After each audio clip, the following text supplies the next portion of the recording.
Hello, everybody. My name is Cycling is My Whole Life, and cycling is my whole life. We're here at the Champs-elysees. I don't know how to pronounce it. Champs-elysees? Champs-elysees? Champs-elysees? That's where we are right now. We are about to do 10 miles. Today is March 27th. I've done 190 miles so far. We're going to cross that 200-mile barrier today.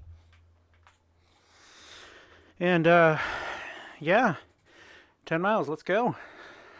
Whoa, man, one of the strongest gears right now. Easier.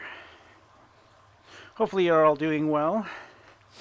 Needed a little bit of recovery last week. My foot, I thought I could handle cycling and walking at the same time. I pushed it a little bit too hard and it hurt my toe. So for that reason, I had to take it easy. But we're back today. Hopefully giving myself some time to rest was the best way to recover from the pain in my foot. So we're gonna do 10 miles and see how it goes from there. But it's good to be back. Always good to be back.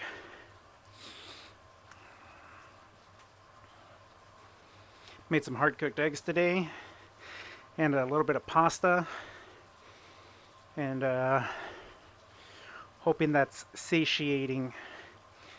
Hopefully that helps with my satiety. I don't know how to pronounce that word, actually. I should really look it up.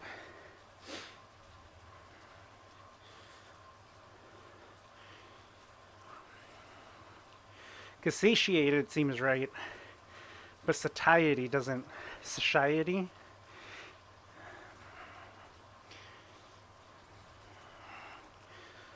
Whatever. How about you do me a solid and put it in the comments however you pronounce it.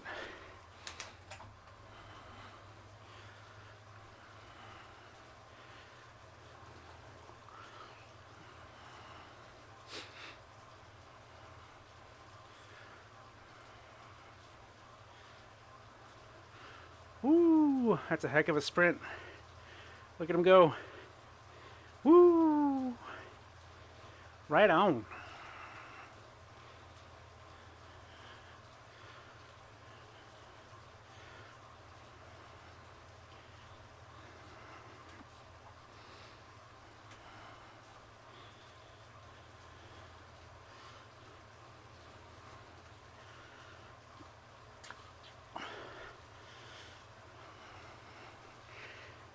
Oh yeah, I was gonna look up the name, but for some reason I'm not connected.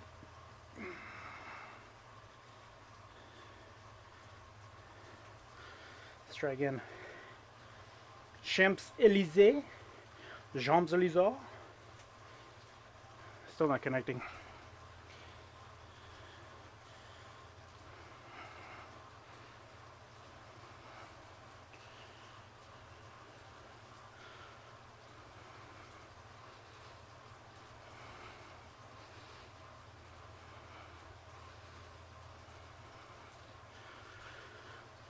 So this is a 6 point something mile ride, I believe. Interesting kind of setup because it looks like the beginning is like 1/3 of the whole ride. Doesn't really matter because we're only here for 10 miles anyway.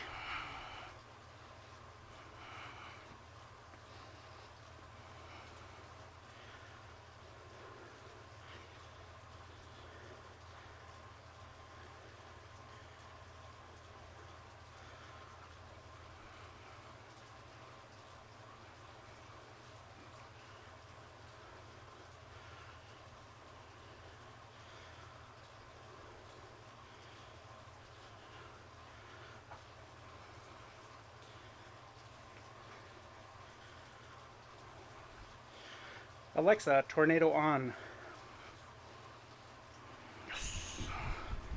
Ah. Gotta love the fan.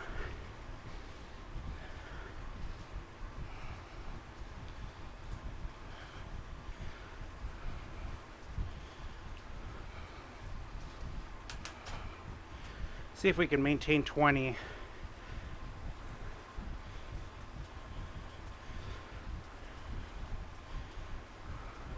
Ooh, that's going to be a heck of a climb on the other side. Probably won't maintain 20 on that side. Maybe if I give it a little extra juice right here.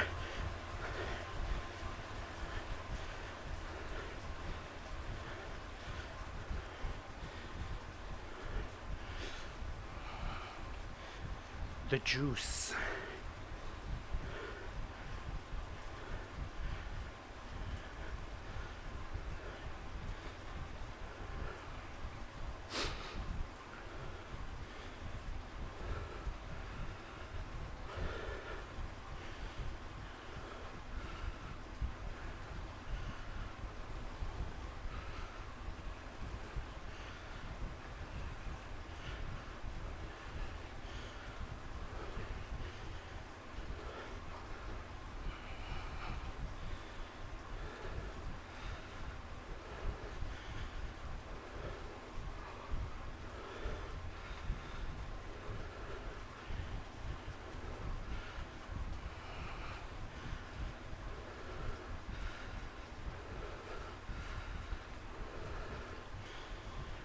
While I'm here, why don't I tell you a story about this time when I was in the Army. So, this time when I was in the Army, we had to do what's called a training exercise. And during this training exercise, it was to practice using NVGs, night vision goggles. So, to practice using the night vision goggles, we were going to set up a convoy. And with this convoy of multiple military vehicles, 5-ton trucks, LMTVs, FMTVs, and Humvees, we were setting out kind of near dark, which would make sense. Use night vision goggles. You want to practice where it's dark. So we had some people go ahead of us, and they broke kind of like the glow sticks, but these were special ones that emit low light. And we were riding in a vehicle with no headlights on, using the same kind of technology that the same level of brightness on a lamp as the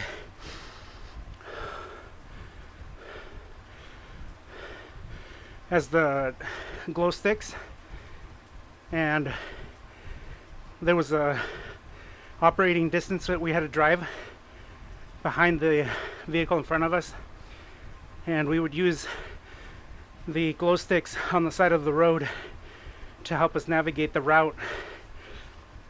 And then with our night vision goggles on, we would drive down this long road. It was mostly straight. This was for training purposes, so the road had to be pretty straight anyway, because that's the way that it led us out of the military base onto the training area. Can't tell you exactly how long we drove for, but it definitely felt like a long time. And as we were closer to the base, which had more lights, it was definitely easier to see, because night vision goggles pull in light sources from everywhere and amplify them to help you see. So as we got further and further into the desert, it was definitely darker, but it would make those glow sticks look a lot brighter. And then the light that the vehicles were emitting, that one was pretty bright as well. So that helped a lot with vision. So then we drove out into the desert for a good while, and then it was night vision training time, and they had a course set up for the drivers to drive out there. I can't remember exactly why I was invited because I didn't get to do any driving, but it was either because I was combat lifesaver certified, or it was because I was a mechanic. So in case I had any issues out in the field, I could help repair. Or if it was just for my training cert, I'm not really sure. But I didn't drive, so it wasn't like I was getting certified for that. Maybe they certify you anyway, even if you're a passenger. I'm not really entirely sure. But we went out there and we did the training. The drivers drove around, some of the mechanics drove around. But the only thing that I wanted to do was do something that I had been dreaming to do. We're gonna pause that story right before I get to it, and I'm gonna bring in a different story that gives you the reason why I wanted to do what I wanted to do in the first story. Second story time. I was doing training exercises with the National Guard when I was before I joined the active duty military, and we were doing this training exercise up north from where I lived or live now, and we were doing the training exercise, which was 3 days out in the trees, out in the sticks. And when I was with that unit, they were an infantry unit, so we were training in combat, and we had what's called miles gear, and that is laser reading technology that is pretty much a very complicated version of laser tag. And we were doing that out in the woods, setting up certain scenarios and doing the practice, the training that was related. So we would practice different techniques that are used by the military during combat situations. And one of the nights that we were out there, we got to use night vision goggles. And that was really cool because at that time I'd never used night vision goggles before, at least not in a military setting. I got to see them at a gun show that I went with my dad with once, and they had a cap on the NVGs with a tiny pinhole, and you could see what it would look like, but they were not military specification. They were a civilian model, which was not as strong. So I think he said it was like 5,000. He said the military was like 10,000 or 15,000 in strength. So I believe it was like 3 times stronger. Anyway, so we were out there and we were doing the training. We were wearing the NVGs, and it was so incredibly dark. There was no moonlight. We were between all the trees, and we were away from any major cities. So there's absolutely zero light out there. And wearing the night vision goggles almost made you a little bit more claustrophobic because they're right over your eyes. And the ones that we had only had one lens, meaning that you had no depth perception. And so stumbling around in the dark with non-working NVGs was pretty terrible. Every once in a while there was like a tiny glimpse of light for whatever reason, but it made it very difficult to see regardless. And so we hunkered down and set up a perimeter, and then we did the training exercise. And once people started firing rifles, it was definitely much easier to see. just the muzzle flash just made it so much incredibly brighter. It's pretty intense how well that worked. But while I was out there, there were times where I tried to look up and because it was so cloudy, um, you couldn't really see anything anywhere. But there were times that you could look up and see a spot of sky that had some stars, and those stars were incredibly bright. That was really awesome. So I said to myself, when I get a chance, I want to go somewhere where there's absolutely no lights, and there's no moon, but the sky is clear, so I can. Oh, this guy's moonwalking. Cool. I wanted to see the night sky. All right, part one of the story. So, while everybody else is training, I decided to take one of those glow sticks with me and march out into the desert away from the training exercise. I would say I was a good 100 meters away. I didn't want to stray off too far because I don't know what kind of critters were out there. And if my platoon didn't know where I was, then her company didn't know where I was, then I didn't want it to be too hard for them to find me. But also taking that glow stick with me was a good idea, because then from a higher position they could easily see me. So I marched out into the desert, away from all the training and away from all the vehicles, all the way from all the artificial light that was over there. And I laid down and I put the glow stick underneath my back, and I looked up into the night sky. And one of the most beautiful things I'd ever seen in my life. I could see nothing but sky, and it was all starlight. It was beautiful. One of the best experiences of my life, I would say.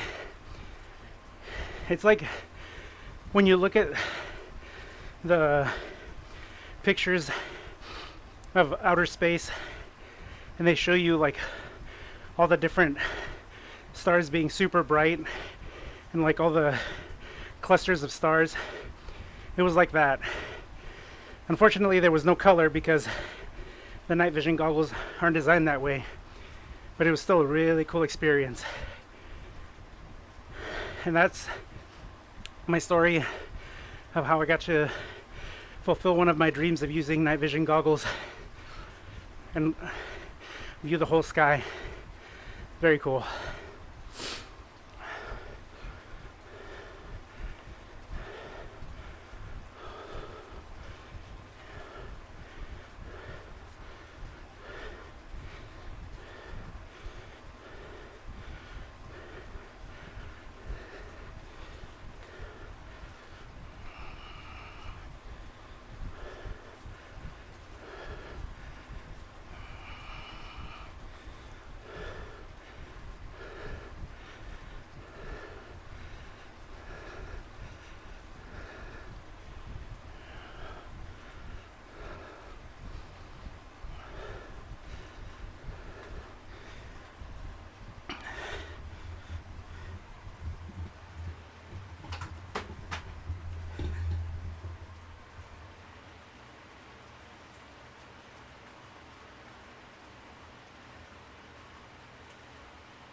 All right. Once we cross that line, I'm going to tell you another story of something that happened in the military. Since we're on topic.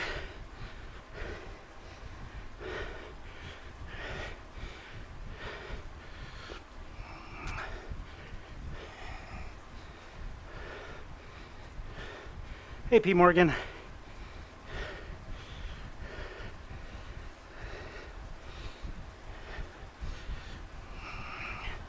See if I can maybe stay up with him a little bit. It'll make my ride easier. And it'll make it easier for me to tell my story. Okay. So, there's two parts to this story. Woo. Pushing it.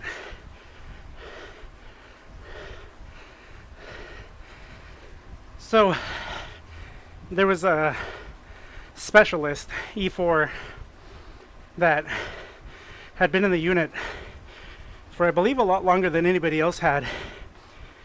And he was about ready to go to get out or change military base. I don't remember which of the two.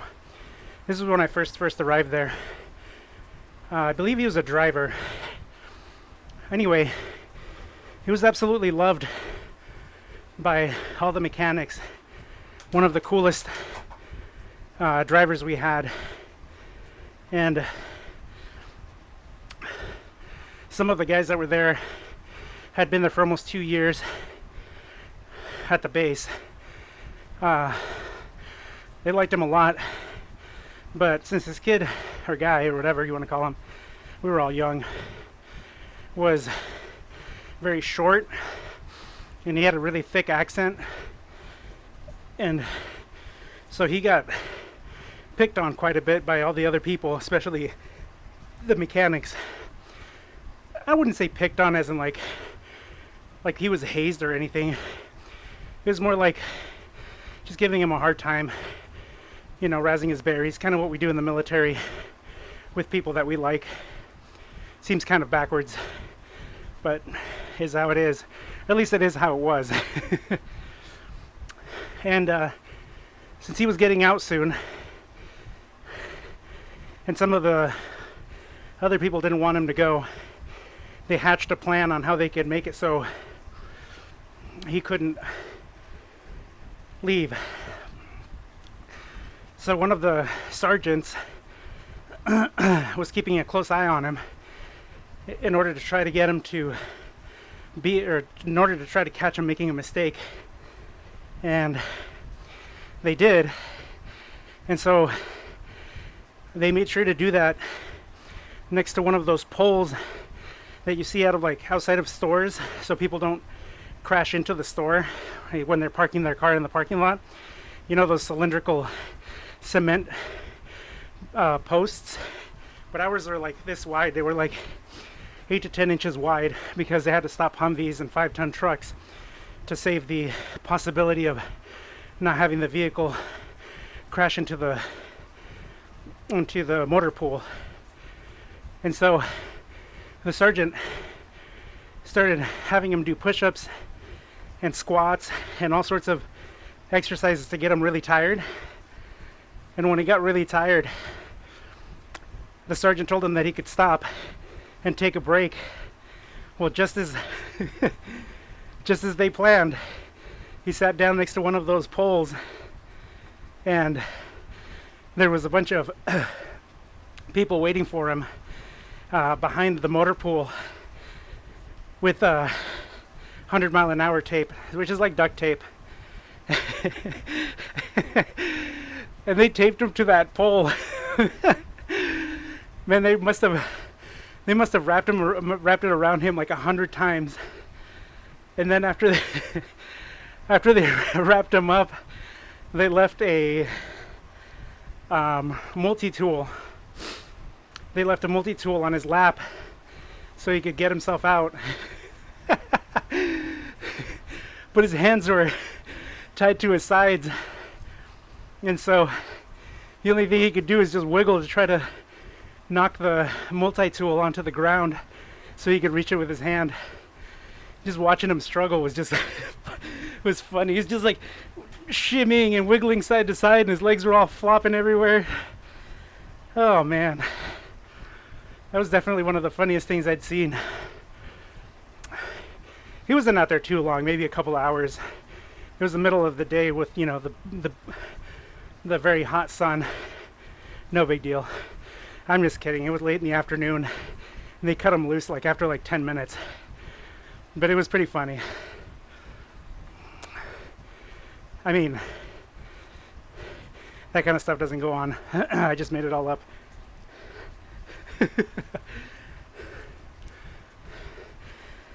Then another time, same guy,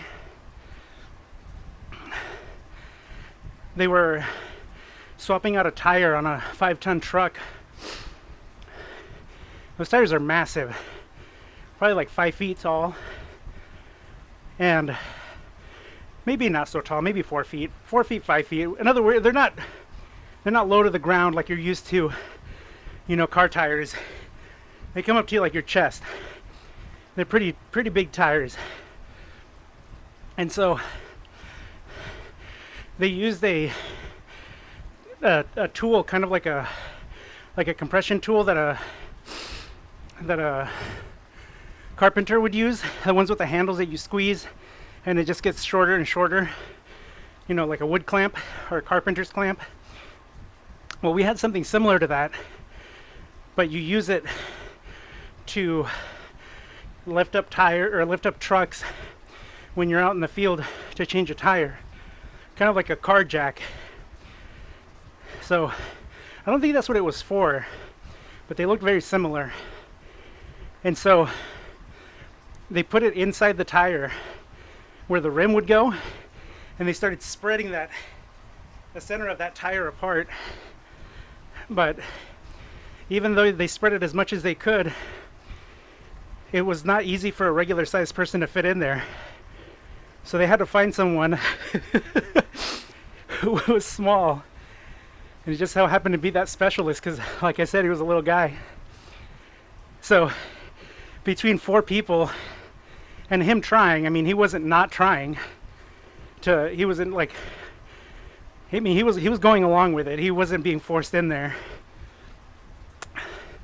He got somehow fit into the tire.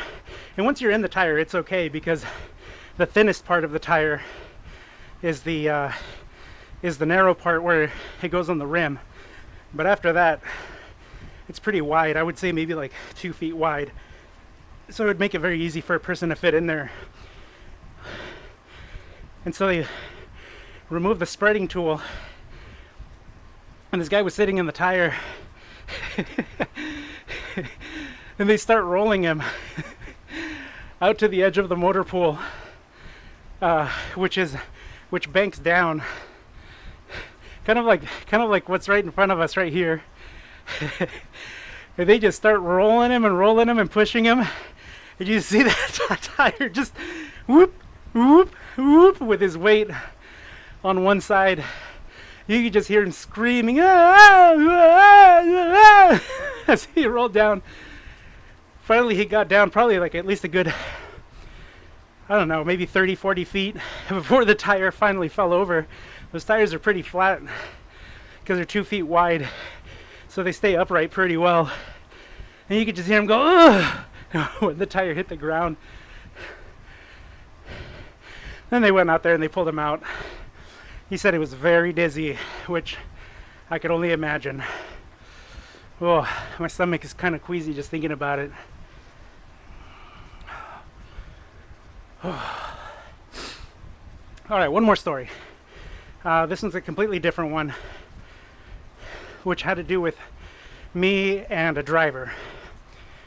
So I used to have a 1990 Chevy Tracker, or Geo Tracker, also known as a Suzuki Zwift, and it was a manual transmission. I don't know if they made them in automatics, but it was an four-wheel drive, and had like a 1.6 motor, maybe 1.3, I don't remember. And so I drove that out there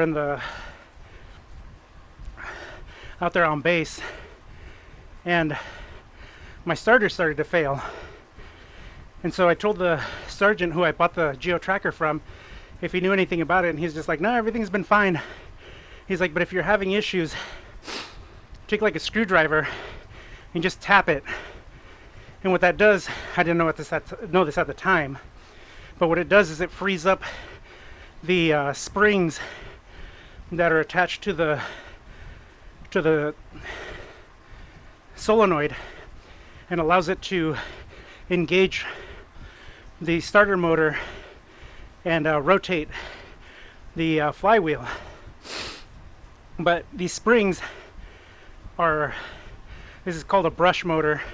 They're brushes, and if they don't make contact, then no electrical current can go through it. So I would take the screwdriver and I would tap it, and then I would go inside my car and I would start it. Worked just fine. Well, as time went on, the tapping didn't work. So I started using something a little bit beefier, like a crowbar, and I would hit it, and it would still crank. Good to go. Well, then that stopped working. So then I had to start push starting my car. I push started my car. I think that starter must have been not working for at least a good 3 or 4 months. Anyway, I had a driver that couldn't get his vehicle, his I don't know if it was a 5-ton or a deuce and a half, but he couldn't get it to start. So I told him, hey, you should try tapping the solenoid. The next day, sitting on top of the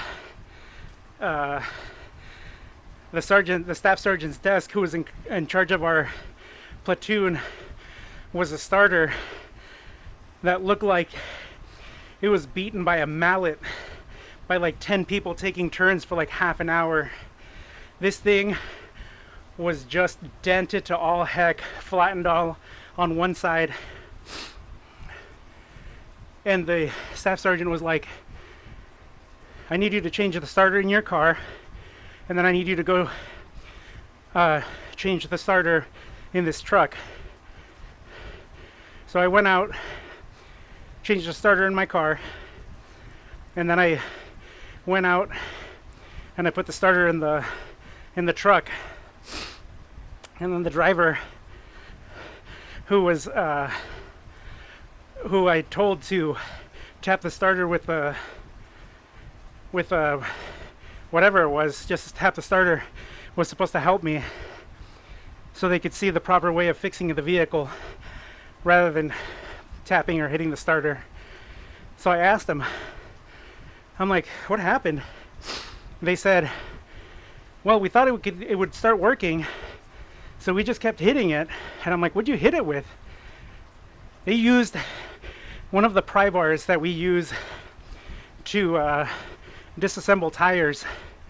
These things are like 6 feet long and weigh like 50 pounds. They were just wailing on that starter to try to get it to run. And I was just like, well, if I said tapping, you didn't think that maybe after a few taps it would probably start? They were like, I don't know. Didn't really care. Needed to get it started. So we just went to town on it. We came back. I could see it, man. That thing was just beaten to all crap. Oh, man. Anyway, that tapping the starter trick has worked several times since then. But whenever that starts to happen, I don't give it that much time before I go and replace the starter, though.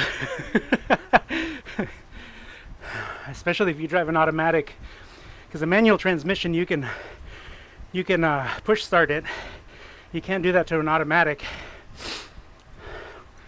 Speaking of which, that reminds me of a different story. So I own a 76 Chevy Nova, and I'll make the story quick. I own a 76 Chevy Nova, and the starter solenoid, which pushes the engagement wheel onto the flywheel, that one, the return spring broke, and so the solenoid was always engaged. Remember, I started that Nova and that thing just whined and whined and whined because the flywheel was just cranking like crazy on that on that flywheel. All right, thank you so much for joining me today. I appreciate you very much. Hopefully I'll be back tomorrow and we'll be doing some Oostmes ride. All right, until next time, peace.